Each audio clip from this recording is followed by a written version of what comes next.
निं बहायनि मानो फैदोंमोन आगोलाव आरो मा बेमारा हामबाय नोंना खयदिननि गेजेराव बेखौ एसे बुंदो।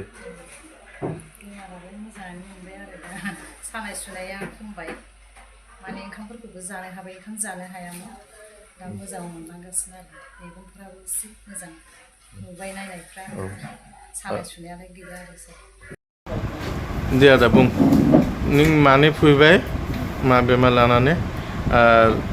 खयदिननि गेजेराव नोंनि बेमारा हामबाय एसे 1 मिनिट बुंदो। एक्चुअली आंनाव फिस्टुला जागारदोंमोन फिस्टुलानिफ्राय उनाव फाइल्सनि रुप लालांदों ओमफ्राय बिनि थाखाय आं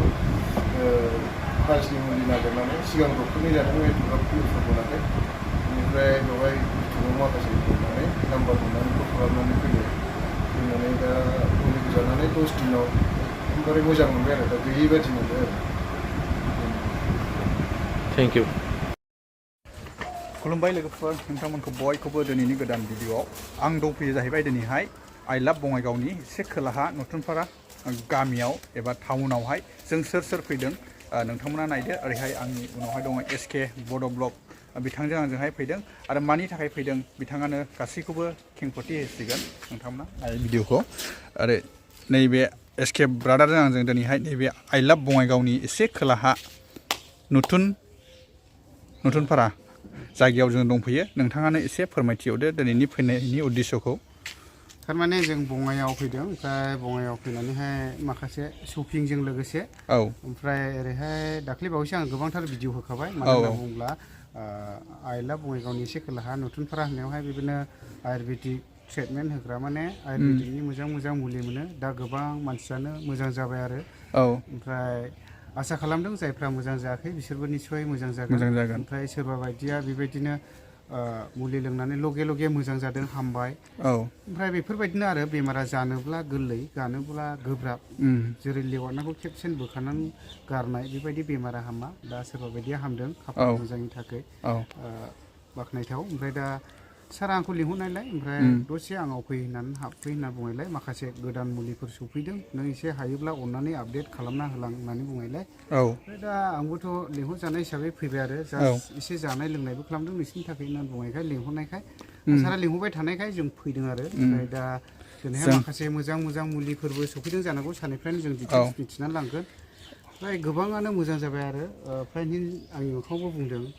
फंबाय नों होआमोनब्ला आं आन्दायबायमोनलै बेफोरबायदि आरो गोबां होनदों दा मोजां मोनदों आरो हामनायखौ आंबो ओमफ्राय जायफ्रा हामाखै एसे आं दुखु प्रकास खालामो आरो जेन हामब्ला बिराद मोजां मोनगौमोन बा सोरबा बायदिया हामबायबो जानांगौ माने आंनि मेगनावथ' गोबाङानो मोजां जाबाय फ्राय आंखौ बुंखाबाय ओमफ्राय सारनावबोथ' हिसाब सारा दंखायो गावनो प्रुफ होनो हागोन दा भिडिअनि गेजेरजों सोंब्लाबो जों अब्ला सारनाव थांदोनि एसे सोंनाय फिननाय लाहैदोनि सोल' होदो जों ओरैहाय फैबाय नै ओरै नैबेनो जाहैबाय सारनि न'आ जाय आयुर्वेदिक मुलिफोरखौहाय बेयावनो मोननाय जायो। गोबां SK ब्रादारनि भिडिअ नायै बिथांमोना फैदों होननानै खोनादों गोबां बेमारफ्राबो सोखाजानायखौ मोनबाय होननानै मिथिदों। जों दा बिनावनो हाबैदिनि सिङाव फाइनालि जों दा जायगायाव मोनफैबाय जों सारजोंहाय सिङाव हाबलांदिनि दा कास्टमार गैथ'वा दा सिङाव हाबलांदिनि जों अब्ला सिङाव हाबलांदिनि।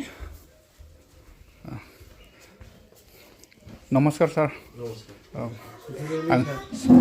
आंनि भिडिअआवहाय सिगाङावनो सारखौहाय बरायनाय थाबाय। सारनियावथ' गोबां बेबायदि नैबे SK ब्रादारनि भिडिअ नुनानै गोबां मुलि दावालि होनायखौ नुबाय आरो फाहामजानायखौबो मोनबाय। दा सारा मा बेमारनि थाखायहाय बेफोरबायदि मुलिखौ होयो कि बेमार कारणे सार कुटु दे एटु अलप जनाय दिबा सार। নমস্কাৰ হয় ছাৰ মই SK ব্লগৰ লগত আগৰ পৰাই আছোঁ ভাইটি হয় মই এই ভাইটিজনৰ লগত বহুত মানুহক মই মেডিচিন দিছোঁ বহুত আহিছিল এইটো চাই 100% ৰিজাল্ট পাই আছে জ্বৰৰ পৰা কেঞ্চাৰলৈকে আৰু কিছুমান মই মেডিচিন আজি দেখাম যিবিলাক মানে নতুনকৈ আহিছে। सारनावथ' बेबायदिनो गोबांथार मुलि लांफैबाय दासिमाव साबेसेसिम प्रमाण फैखो सार बेखौहाय एसे बुंना होदो। प्रमाण जेनेबा 200 मानसिखौ आं हरबाय धर 150 बारा खमान मोनबाय 150 बारा 150 बारा खमान खमान मोनबाय औ एग्जाम्पल हरबाय आं औ जेनेबा 200 मानसिखौ हरबायथ' 150 बारा खमान मोनबाय खमान मोनबाय मा मायाव खमान मोनबाय पेरालाइसा हामबाय औ ओमफ्राय पाइल्सआ खमान मोनबाय औ जौगानायाव खमान मोनबाय जौगानायनि ने औ ओमफ्राय किडनि डायलिसिसआ हामबाय लिभार सराइसिस जे सिखारनो हाया जानो हाया आंनाव फैबाय हामनानै 20 दिननि गेजेराव हामबाय आराम मोनबाय आराम मोनबायनो आंनाव फैबाय ओमफ्राय टनसेल ओमफ्राय गाहायाव माबा दङना मा होनो बर'जों सामेसो কৈ দিলে হ'ব ঘাও হোৱা পেটৰ ভিতৰত ঘাও হোৱা যিবিলাক বেমাৰ আছে টিউমাৰ হয় টিউমাৰটোও ভাল পাইছে যেনেবা ধৰক 36 mm টিউমাৰ আছিল ইউটেৰাছটোত আচ্ছা বিৰাট ইমাৰ্জেঞ্চি অপাৰেশ্যন কৰিব দিছিল হয় কিন্তু এইটো 2 মাহৰ ভিতৰত এতিয়া 12 নম্বৰত আহিছে আৰু খাব লাগিব এইটো ভাল পাই যাব কিডনি ষ্টন 22 mm লৈকে ৰিজাল্ট পাইছো হয় গোল ব্লাডাৰ ষ্টনত 9 mm লৈকে মই ৰিজাল্ট পাইছো এতিয়া নতুন বহুত আহিছে মততে বহুত বস্তু আছে ইমান বস্তুটো দেখাব নোৱাৰে এটা আহিছে সিলিম ৰিচ ছোৱালী বিলাকৰ কাৰণে যেবিলাক সিলিম হ'ব খুজে আজিকালি বহুত ওয়েট ফাষ্ট ফুড ময়দা খাই খাই বেমাৰ হৈ আছে নতুন এটা বস্তু আহিছে পাইলছৰ একদম গ্যাৰান্টি প্ৰডাক্ট হয় পাইলছৰ কাৰণে 3 দিনৰ ভিতৰত একদম 100% প্ৰমাণ মূল্য 20 দিন 25 দিনৰ গিজৰাও একদম সাফা যায় পাইলছা এমপ্লাই এই খানাইনি থাকায় খানাই গোলাওনে ছোৱালী মানুহবিলাকৰ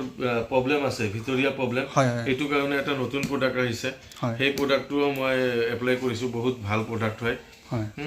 আৰু গাইনৰ কাৰণে ইমান ভাল ৰিজাল্ট ইয়াৰ এইটো প্ৰডাক্টত গাইনো যিবিলাক বাচ্চা নপোৱা এইটোত বিৰাট ভাল ৰিজাল্ট পাইছো এই 1.5 মাহৰ ভিতৰত মই 4টা কনসেপ্ট পাইছো মই প্ৰমাণ দিব পাৰিম কিছুমান ভিডিঅ' মই আপোনাক দি দিম আপুনি আপলোড কৰিব কনসেপ্ট হোৱাটো তো তেনেকা বহুত মানুহ আহিছে দূৰৰ পৰা মানুহ আহি আছে এসকে ব্লকতো মোক চাইছে এই ভাইটিৰ পৰাই মই লাগি আছো ভাইটিও হেল্প কৰিছে বহুত মানুহৰ কাৰণে চিন্তা কৰি ভিডিঅ' বনাইছিল ভাইটিয়ে তো বহুত মানুহ ভাল পাই আছে বহুতৰ পৰা ব্লেসিং পাই আছো মেডিসিন বিলাক বহুত ভাল ডক্টৰ মেডিসিন হয় যদি কোনবাই আহে মই আশা ৰাখিছো ইয়াতে নিৰাশ নহয় মানে ফেল নহয় যিমান ডাঙৰ বেমাৰ আছে আহিব পাৰি ইয়াতে স্যার এইটো ইমান প্ৰডাক্ট আহে এইটো স্যার ক'ত এইটো প্ৰডাক্ট ক'ত পৰা আহে এইটো অলপ কৈ দিবা এই প্ৰডাক্টবিলাক একচুয়ালি হাতে বহুত কষ্ট পাওঁ আমি হয় এই প্ৰডাক্টবিলাক ডক্টৰ ৰমেশ পাটেল স্যাৰ আৰু প্ৰকাশ খালাটে এছিয়াৰ টপমোষ্ট সাইন্টিষ্ট এই দুইজন মিলি বনাইছে ইয়াৰ হস্পিটেলটো হায়দৰাবাদ মহাৰাষ্ট্ৰ সাতাৰাত আছে লোৱাৰ আছামৰ ভিতৰত বৰ্তমান মকে ধৰি ল'ব পাৰা মোৰ পৰা বহুত মানুহ এই মেডিচিনবিলাক লৈছে বহুত মানুহ মোৰ পৰা লৈ সেল কৰি আছে আৰু ইয়াতে মোৰ 14 বছৰ কমপ্লিট হৈছে 14 ইয়াৰ্স কমপ্লিট কৰিছো মই এই ডক্টৰৰ লগত আমাৰ মাঝে মাঝে ট্ৰেইনিংও হয় যাব লাগে ট্ৰেইনিংত মই ট্ৰেইনিংত যোৱাৰ আগত জনাই দিম এই 2 দিন মান ৰেষ্ট থাকে তো বহুত ভাল প্ৰডাক্ট এটো আমাৰ নিজৰ ম্যানুফ্যাকচাৰিং হয় ইন্ডিয়ান প্ৰডাক্ট ইন্ডিয়ান মেডিসিন হয় ইয়াৰ হস্পিটেল আছে মহাৰাষ্ট্ৰ সাতাৰাত ডক্টৰটোৰ এমডি গোল্ড মেডেলিষ্ট হয় প্ৰকাশ খালাটে এছিয়াৰ টপমোষ্ট সাইন্টিষ্ট হয় কোনো ধৰণৰ চিন্তা নাই কমপ্লিটলি অৰ্গানিক হয় কমপ্লিটলি অৰ্গানিক হয় কোনো ধৰণৰ সাইড এফেক্ট নাই ইয়াতে এতিয়াতো প্ৰডাক্টবিলাক সাৰক যোগাযোগ কৰিবৰ কাৰণেতো কিবা লাগিব না লোকেশনটো অলপ কৈ দিবা এই লোকেশনটো হ'ল যদি কোনবাই আপোনাৰ কোকৰাঝাৰৰ হেফালৰ পৰা আহে তেতিয়াহ'লে বেংটল গেটৰ পৰা ডাইনফালে সোমাব লাগিব আৰু যদি বৰপেটা সাইডৰ পৰা আহে তেতিয়াহ'লে বেংটল গেটৰ পৰা লেফট সাইড সোমাব লাগিব মানে বেংটল গেট নি খোলা যায় 1 কিলোমিটাৰ কলেজ খাস্তি বঙাইগাঁও কলেজ দङ গভर्नमेंट কলেজ দেনে খাস্তিयाव শিব মন্দিৰ দङ बे শিব মন্দিराव फैनानै फन खालाम आंखौ आं गाइड खालामगोन सेंग्राफोर दं लाना फैगोन আজিকালি বহুত ধৰণৰ আৰু ভিডিঅ' বনাই আছে বহুত মেডিসিন এপ্লাই কৰিছে একচুয়ালি এক্সপেৰিয়েন্সৰ ওপৰত হয় হয় মোৰ 14 বছৰ এক্সপেৰিয়েন্স ইয়াতে আৰু ট্ৰেইনিঙো হৈ থাকে মাজে মাজে মই ট্ৰেইনিঙত গৈ থাকোঁ ছাৰৰ তাতে সিহঁতে ট্ৰেইনিং দিয়ে কোনটো বস্তু কেনেকৈ দিব লাগে তো আপোনালোকৰ ভয় খাব নালাগে আমাৰ ট্ৰেইনিংটো বহুত মানে কেয়াৰফুলি ট্ৰেইনিং হয় পেচেণ্টৰ কাৰণে ইয়াত যিবিলাক বস্তু মই দি আছোঁ চব অৰ্গেনিক হয় কোনোবাই কিবা কিবি লয় বেয়া বস্তু নেশা কৰে এই নেশা বস্তুটো পেলাবৰ কাৰণেও এটা বস্তু আছে সেইটোও কমপ্লিট অৰ্গেনিক হয় মই এইটো ওপৰত দেখাব বিচৰা নাই বহুত ষ্ট্ৰং হয় কোনো ধৰণৰ ছাইড ইফেক্ট নাই 100% সিহঁতে ভাল হৈ আছে আৰু জেন্টছ ল'ৰা মানুহৰ কাৰণে যিবিলাক জেন্টছ ল'ৰা দুৰ্বল যিহঁতে বাচ্চা পোৱা নাই বা একচুৱেলি মানে প্ৰাইভেট পাৰ্টছটো দুৰ্বল হৈ আছে বা যিহঁতে ৰিলেশ্যনশ্বিপত বহুত দুৰ্বল হৈ আছে মই প্ৰডাক্টবিলাক নেদেখাম নতুন প্ৰডাক্ট আহিছে বহুত ভাল ভাল ইহঁতে ইউজ কৰিলে 100% নহয় 200% গেৰেণ্টি ইহঁতে ভাল পাব এই প্ৰডাক্টবিলাক মই ইউটিউবত দেখাব খোজা নাই কাৰণ বহুত সৰু সৰু ল'ৰা ছোৱালী আজিকালি ইউটিউব চায় এইটো একচুৱেলি 25 ইয়াৰ্ছ যিবিলাক হৈছে ল'ৰা মানুহ ইহঁতৰ কাৰণে হয় আৰু মেৰেজ লাইফৰ কাৰণে হয় ষ্ট্ৰং থাকিবৰ কাৰণে আৰু দুটা প্ৰডাক্ট নতুন আজিয়ে আহিছে এই প্ৰডাক্টটো মই শ্ব' কৰিব বিচৰা নাই এইটো লেডিছৰ গাইনো প্ৰডাক্ট হয় ইহঁতৰ ফিজিকেল প্ৰব্লেম যদি থাকে ইণ্টাৰনেল পাৰ্টছ বা বুবছৰ কাৰণে বহুত ভাল বস্তু আছে ইহঁতে ইউজ কৰিব পাৰে थैंक यू सर जारबुं माबादि मुंबाय आरोखि नोंनि आइना आइया दे खिन्थाव जि सत्थ बेल' मात्र बुं दे माने सिगां गोजानाव थांनो हायामोन थाबायनानै ओमफ्राय दा एसे एसे थांनो हाबाय आरो थाबायलांनो हाबाय बाजारसिमबो थांलाय फैलाय थाबायनो हाबाय ओमफ्राय गाहायाव जिरायनो हायामोन दा एसे दंबावो होमब्लाबो जिरायनो हासै आरो माने मथा मथि 80% हामबाय ना कयदिननि गेजेराव मास मोनसे जाथ'वाखै एसे नांबावगौ दे दे थेंक इउ दे आदा बुं नों माने फैबाय मा बेमार लानानै कयदिननि गेजेराव नोंनि बेमारा हामबाय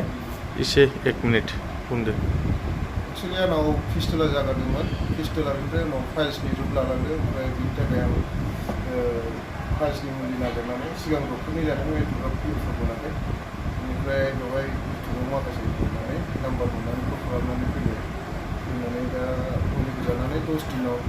एकदमबारे मोजां मोनबाय आरो दा गैयि बायदि मोनबाय आरो थेंक इउ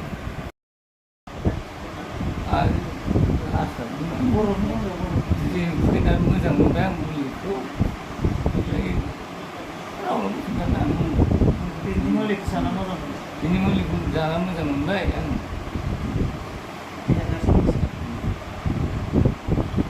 মানে এই পেচেণ্টজনৰ লিভাৰ প্ৰব্লেম আছিল আৰু আপুনি আহিব পৰা নাছিল অৱস্থাত এতিয়া এই মেডিচিনখিনি খাই মানে আৰাম পাই আপুনি নিজে আহিব পাৰিছে এইটো কিমান দিন লাগিল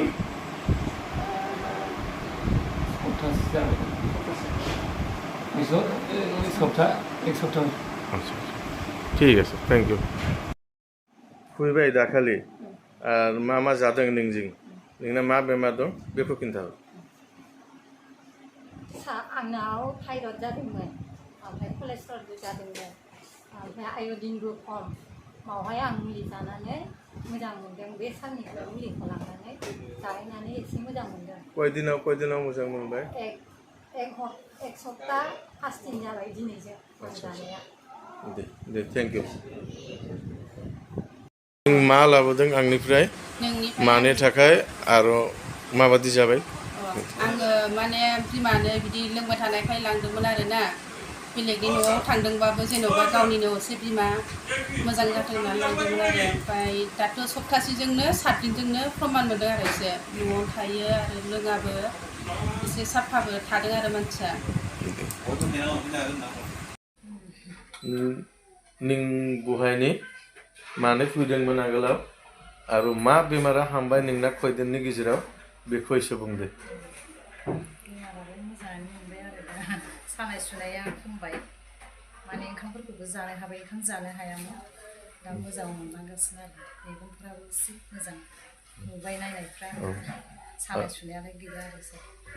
आरो सुगाराबो दा नायबाय गैला मानो जाबाय दा टेस्ट खालामदोंना नोंना